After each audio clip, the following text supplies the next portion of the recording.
Madam నమస్తే అండి. నమస్తే. మరి ఎన్డీఏ కూటమి అధికారంలోకి వచ్చి దాదాపు నెల కావస్తా ఉంది. మరి ఇప్పటికీ కూడా 124 స్థానాలు రావటం, ఈవీఎంల ట్యాంపరింగ్ అని పెద్ద ఎత్తున ప్రచారం చేస్తున్నారు వైసీపీ నాయకులు కానీ, వైసీపీ సోషల్ మీడియాలో కానీ. అలాగే గతంలో చంద్రబాబు నాయుడు గారు గెలిస్తే కానీ, ఆయన కుప్పంలో ఎమ్మెల్యేగా గెలిచినా కానీ ఊడిగలు చేస్తానని చెప్పి, సన్యాసాలు తీసుకుంటామని చెప్పి ఎన్నో రకాల కామెంట్లు చేశారు వైసీపీ నాయకులందరూ కూడా. ఇప్పుడు వాళ్ళ పరిస్థితి ఏంటి? వాళ్ళు గెలిచారా? వాళ్ళు ఎక్కడున్నారు? అసలు ఇలా కామెంట్ చేసిన వాళ్ళ మీద మీ అభిప్రాయం ఏంటి? ఫస్ట్లీ అండి, ఎన్డీఏ కూటమి గెలిచిన దానికి పెద్ద షాక్లో ఉంది వైసీపీ ప్రభుత్వం. ఏ కుక్కలైతే నోరుంది కదా అని చెప్పేసి కుక్క వాగుడు వాగారో మీడియా ముందుకు వచ్చేసి వాళ్ళందరూ కూడా భూస్థాపితం అయిపోయారు.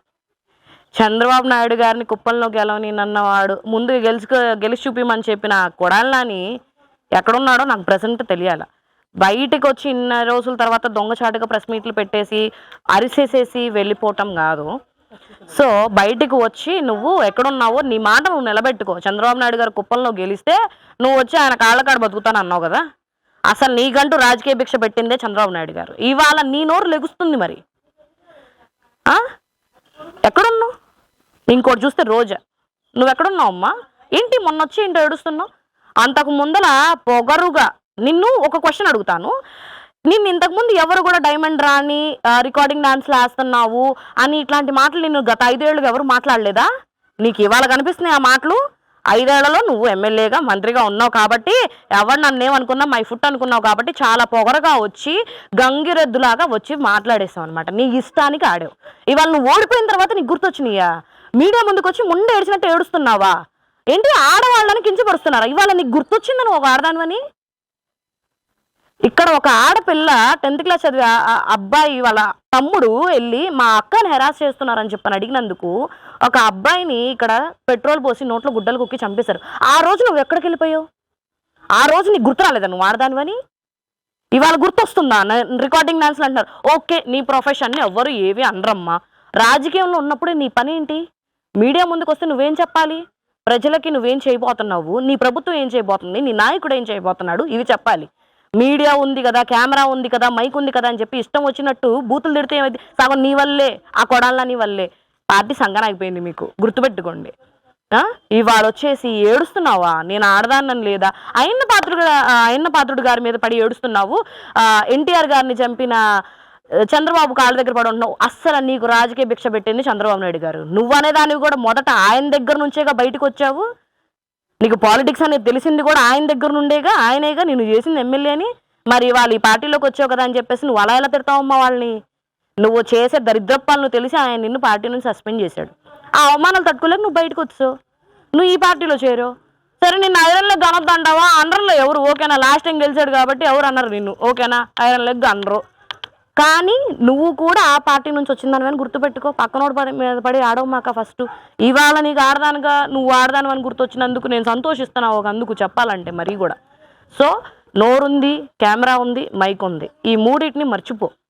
లేదంటావా డైరెక్ట్ నగర్ వచ్చేస్తాం మేము, నగర్లో కూర్చుందాం, రచ్చబండ కార్యక్రమం అక్కడ పెట్టు, ప్రజలను పిలిపించు. నువ్వు ఏ మంచి చేసావు, నువ్వు ఏ అభివృద్ధి చేసావో చెప్పు. 2019 ఎలక్షన్లో నువ్వు ఎంత మెజారిటీతో గెలిచావు? 2024 ఎలక్షన్లో నీ మీద ఎంత మెజారిటీతో గాలి భానుప్రకాష్ గారు గెలిచారు? అది కాదా నిదర్శనం నువ్వు చేసిన దరిద్రానికి? తిరుపతి వెళ్తున్నావు కదా, వారం వారం మందని వేసుకుని తిరుపతి పోతావు కదా. ఎందుకు వెళ్తున్నావు? నీ స్వలాభం కోసం వెళ్తున్నావు. ఇంతమందిని తీసుకెళ్తే నువ్వు వాళ్ళ దగ్గర డబ్బులు తీసుకునే విషయం బయటికి తెలియదు అనుకుంటున్నావా? వెళ్ళిన ప్రతి ఒక్కళ్ళ దగ్గర కమిషన్లు తీసుకుంటావు. నీకు సిగ్గుందా? అక్కడ నువ్వంటే వీవీఐపీ కాడర్లో వెళ్ళిపోతావు లోపలికి దర్శనానికి. పాపం ప్రజలు ఏం చేశారమ్మా? వాళ్ళేగా నీ నోట్లేసి గెలిపించారటేపు. కాళ్ళు గాలిపోతున్నాయి, పెయింటింగ్ వేయలేకపోయారే. చూసావా బాబు గారు వచ్చిన ప్రభుత్వంలో 3 రోజుల్లో మొత్తం వైట్ పెయింటింగ్ వేయించేశారు తిరుపతిలో. అది పాలన అంటే. మార్పు ఫస్ట్లోనే చూపించగలగాల. ఇట్లా కాదు, మీ నాయకుడు కానీ మీ ఎమ్మెల్యేలు చేసిన ఇంత అరాచక పాలైతే కాదు. ఇంకొకటి, మేమే గెలుస్తాము అని చెప్పి కొన్ని శపథాలు చేశారు. నువ్వు కానీ కొడాలని కానీ అమ్మడని అరగంటోడు కానీ ఆ బోరుగడ్డ అనిల్ అనేవాడు మీకున్నాడు కదా, గుండాగాడు వాడొకడు కానీ, ఆ నెల్లూరు అనిల్ ఒకడు, వీళ్ళందరూ అసలు ఉన్నారు. ఇంకా చాలా కౌంట్ ఉంది. మీరందరూ ఏడకి పోయారు? రండి బయటకు వచ్చి మీరు చేసిన శబ్దాలు నెరవేర్చండి. ఇప్పుడన్నా మీ మీద సింపతి వచ్చిద్దాం జనానికి. అయ్యో ఆ రోజు పాపం ఎగిరారు, ఇవాళ మళ్ళీ వచ్చి పాపం నిలబెట్టుకున్నారు అని అంటారు. ముందు కొడాలని వచ్చి మాత్రం చంద్రబాబు నాయుడు గారు కాళ్ళ దగ్గర అయితే కూర్చోవాలి. ఇది మాత్రం జరగాలి. అంటే సచివాలయం ఫర్నిచర్ జగన్మోహన్ రెడ్డి ఇంట్లో ఉండడానికి కూడా కొడాలి నాని గారు వివాదాస్పదం వ్యాఖ్యలు చేశారు. ఎలా చూస్తారు మరి? కొడాలి నాని గారు ఇవాళ ఎంత ఉంది ఫర్నిచర్ ఎంతో చెప్పండి, పడేస్తాం, ముష్టి పడేస్తాం. అసలు నువ్వు నీ సొమ్ము అయితే కదా నువ్వు ముష్టి పడేయడానికి, తీసుకెళ్ళి పెట్టుకునేటప్పుడు తెలియలేదా దాన్ని ముష్టి అని అంటున్నావు? ఇవాళ కోడలు గారి మీద ఇట్లాంటి అభియోగాలు తీసుకొచ్చారు కదా, మరి ఆ రోజు ఆయన మీకు మీ ఫర్నిచర్ మీరు తీసుకోండి అన్నారు. మీ అంత ఆకారంగా అయితే భిక్ష పడేస్తాను, బిచ్చను తీసుకుపోండి, ఎంత అయితే చెప్పండి, ముష్టి పడేస్తాం అని ఇట్లయితే మాట్లాడలేదు కోడలు గారు.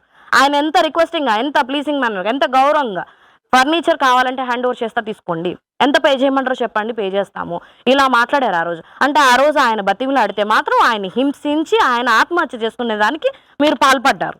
అంత ప్రచారం చేశారు ఆయన మీద. మీ మీద మాత్రం ప్రచారాలు చేయకూడదు. 2-3 రోజులకే బయటపడిపోతారు, మీరు ముష్టి చేస్తారు లెక్క కట్టేస్తే. ఎవరికి న్యాయం అది? మీరు చేస్తే ఆచారం, మేము చేస్తే ఇంకొకటి.